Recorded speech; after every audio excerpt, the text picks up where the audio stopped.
Welcome to another edition of Who's Better Baseball, the podcast where we answer a simple question on each show. Who's better at baseball? I'm your host, Ryan Finkelstein, managing editor at justbaseball.com, and today we had written previews for each of the four wildcard series go up, and I'm breaking them down on this channel as we look to a set of three games for each of these pairs of teams to decide who's going to advance to the divisional round. And it's better than the format used to be as far as how quickly your season can end. In the past, well, hey, the Blue Jays wouldn't even be in the playoffs, but a team like, the Twins, I guess, would have been guaranteed a spot in the old format. But it used to be one game, you send out your best starter, do or die. Now, if you lose in a game one, there's still a chance that you could win game two, battle back, and win a series. So these are just like your series that are played throughout a 162. That's what I like about it. All season, if you want to get to the playoffs, the common theme is, hey, just win series, just win series, just win series. And now it feels like an extension of the season, but a little bit more with the stakes ratcheted up in a wild card round. Here are two teams that, if you go back and look at the video I did or the article we wrote about ranking the top playoff rotations, the Blue Jays and the Twins were some of the best playoff rotations imaginable because each of them has a clear number one and number two who are really solid. For Toronto, you got Kevin Gausman, a guy that seems to be perennially now in the Cy Young conversation. Pablo Lopez is going to go up against him in game one. Now, you look at these two guys that both were among league leaders in strikeouts and feel like guys that can get hot in a specific game and just carry their team to a victory. I definitely think that is a distinct possibility of happening on either side. So I really don't know who to give the edge to in that first game. Then game two, you got Jose Berrios, which, I mean, if we would have said that was going to be their game two starter before the season, I think everyone, for one, would be wondering what happened to Alek Manoah. And two, they'd be like, wow, Berrios actually stepped up in that fashion. But that's what happened. I mean, he has been nails all year, which is shocking considering how bad he was, in previous seasons here. But he figured it out again, and he's a guy that, in some respects, you trust handing the ball to in a game two situation. Meanwhile, you look over at Minnesota, and they have a guy that arguably pitched better than anyone else this season when it comes to these two teams. I mean, outside of Garrett Cole, maybe he's the runner-up in the Cy Young. And, of course, I'm talking about Sonny Gray. He has yet to be announced as the starter, so we'll see if they ultimately do go in that route. I'd imagine they will. If that's the case, I feel like Minnesota has the edge in game two. They look at game three, it's Joe Ryan likely versus Chris Bassitt. Now, Joe Ryan this season has not been great. I mean, to the point that they could go to Bailey Ober or Kenta Maeda instead if they really wanted to. But he definitely has the best stuff of the three. I mean, he's a guy that at times in the past we thought might be the future ace of the Minnesota Twins. So they might hand the ball to him. The Jays have the far more consistent guy, at least in the regular season, Chris Bassitt. But as you see the Mets flag behind me, I watched Chris Bassitt last year.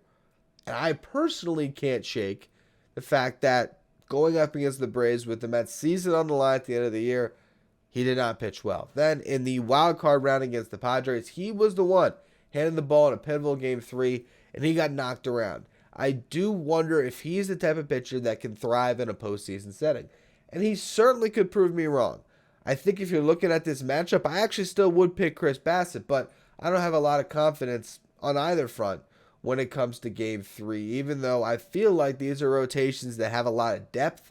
Could you go beyond that? And for the Twins being able to have Bailey Ober and Kenta Maeda, for the Blue Jays being able to have Hyunjin Ryu and Usei Kikuchi, like they have depth where I think either of these teams, if they made it through, can be a real dark horse to make a run. I don't think anyone's picking either of these teams to make that deep run of the playoffs. I think people are more looking towards the Astros and the Orioles that got the bye, and they're looking at the other matchup with the Rangers and the Rays, as teams that had better regular seasons, so to speak, and teams that maybe are more dynamic with their offense. But I think pitching does carry more weight in October, and really, I feel like these are the teams that actually could be the ones in the wild card rounds that we look up in the ALCS and, wow, how did Minnesota get there, or how did Minnesota end up in the World Series? I think it would be due to having really good pitching. The question, though, is who's going to be playing in these lineups, particularly on the Twin side. Carlos Correa, he's going to try to get back in the fold, but he's been banged up with the foot injury. And now that's sort of been the big question with Correa dating back to free agency. Is he a guy that's going to hold up? This is why you pay Carlos Correa, because he's a great postseason performer who's supposed to deliver in these moments. But will he be out there to deliver? That's a question. Okay, Byron Buxton, is he going to be out there? There's a lot that's to be determined. And also, Royce Lewis, who has been dealing with the hamstring injury, but was awesome down the stretch for Minnesota. They have a lot of questions. Now, you go over and look at the Blue Jays side. Vladdy was a little banged up down the stretch, but he did get back on the field. And the question is he going to be the guy that he's supposed to be, the guy that can win MVPs, and in this case, win championship series MVPs and World Series MVPs, if he can get into those stages, and if he can show up the way that the exit velocities and the hard hit percentages would indicate, because very few people hit the ball harder than Vladimir Guerrero Jr. Can any of that happen? Or is he going to be the guy he was this season, which was honestly a relative disappointment? You look at Dalton Varsho, who never quite showed up. Now he's got a chance to rewrite the narrative of his season. Matt Chapman's about to hit free agency. Can he end up going into the market coming off of a series, or hopefully, for the Blue Jays' sake, a collection of series where he stands out to the point that Matt Chapman is considered one of the top free agents on the market? I think he's going to be in the top 3 or 4 names. I mean, Shohei Ohtani 1, Cody Bellinger 2, and then I guess probably Chapman 3, but I feel like there's a big drop-off from those top 2 guys to Chapman with how much he has struggled. Because remember, there was a point this season very early on where there was MVP buzz for Matt Chapman, and he fell off in a big, big way. Ultimately, I look at these 2 teams, and it's hard for me to pick which one is clearly better. I think the Blue Jays are more talented. I think their lineup overall is deeper. I think when you look at, Bo Bichette and George Springer and Vladdy Guerrero Jr. and even having a guy like, Brandon Belt, who has all the playoff experience and just came back himself from some injury, I feel like they have the lineup that's a little more ignitable. And I don't even know who's going to be out there for Minnesota with all these guys who have big injury questions.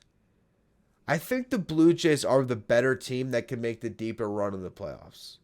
I think if one of these 2 teams finds themselves in the World Series, if I had to pick one, I would pick the Blue Jays.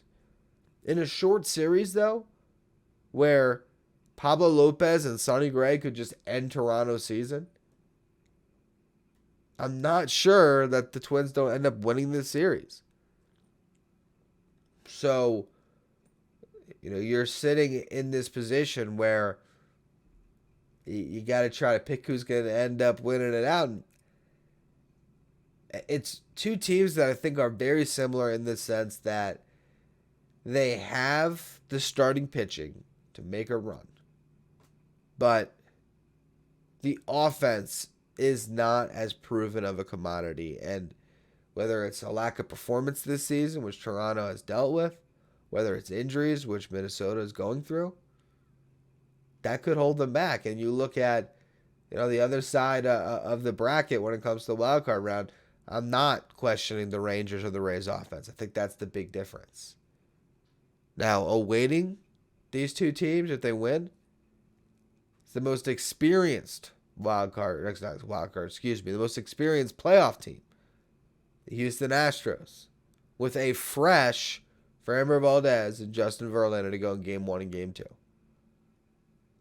I think because of that, neither of these teams make it out of the divisional round. Again, though, if I had to pick who has a better chance to make the deep run, it's the Blue Jays. And I think, honestly, if I had to pick who's going to win this series, I might pick the Twins. So it's going to be a lot of fun to watch it play out. Make sure if you're watching this video on YouTube, you hit subscribe and check out all of the series preview breakdowns. We'll be doing it for all 4 wildcard series. And then throughout the playoffs, we'll also be maybe looking at some off-season stuff around the corner here, breaking down who was better this season. So a lot of fun stuff coming your way. Make sure, again, you hit subscribe on YouTube. You subscribe wherever you get your podcasts.